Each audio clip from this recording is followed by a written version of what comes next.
Hope in Christ వీక్షకులందరికీ తండ్రి కుమార పరిశుద్ధాత్మ నామంలో షలోం.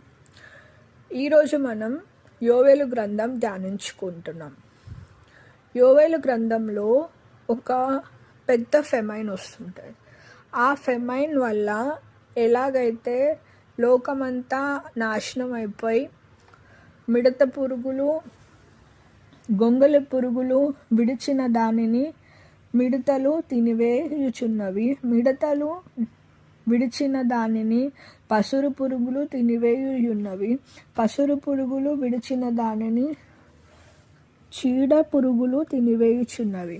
అలా మొత్తము లోకంలో ఉన్న గ్రీనరీ అంటే వితౌట్ ఎనీ గ్రీనరీ మొత్తం నాశనం అయిపోయిందని చెప్పేసి ఇక్కడ యోవేలు గ్రంథం చెప్పుచున్నది.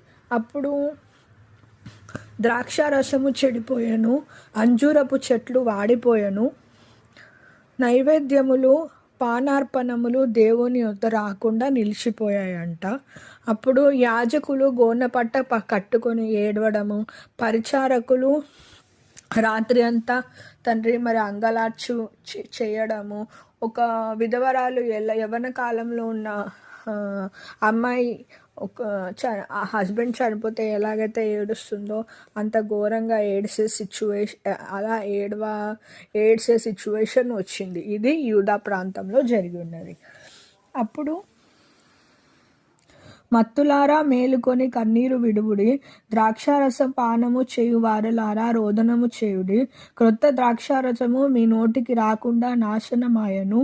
లెక్కలేని బలమైన జనాంగములు నా దేశము మీదికి వచ్చి ఉన్నవి.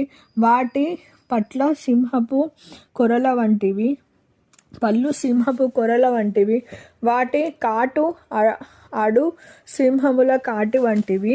అవి నా ద్రాక్ష చెట్లను పాడు చేసి ఉన్నవి, నా అంజూరపు చెట్లను తుత్తునీయులుగా కొరికి ఉన్నవి. బెరడు ఒలిచి వాటిని పారవేయగా చెట్లు కొమ్మలు తెల్లు పాయను. ఇక్కడ చూసినట్లయితే ఇంకా మేజర్ డిస్ట్రక్షన్. ఇది మనకి ఈ కరెంట్ 2025 సిచ్యువేషన్స్లో ఏ సిచ్యువేషన్ అన్నా ఉండొచ్చు. మనం లైఫ్లో ఫేస్ చేస్తున్న ఏదన్నా సిచ్యువేషన్ ఉండొచ్చు.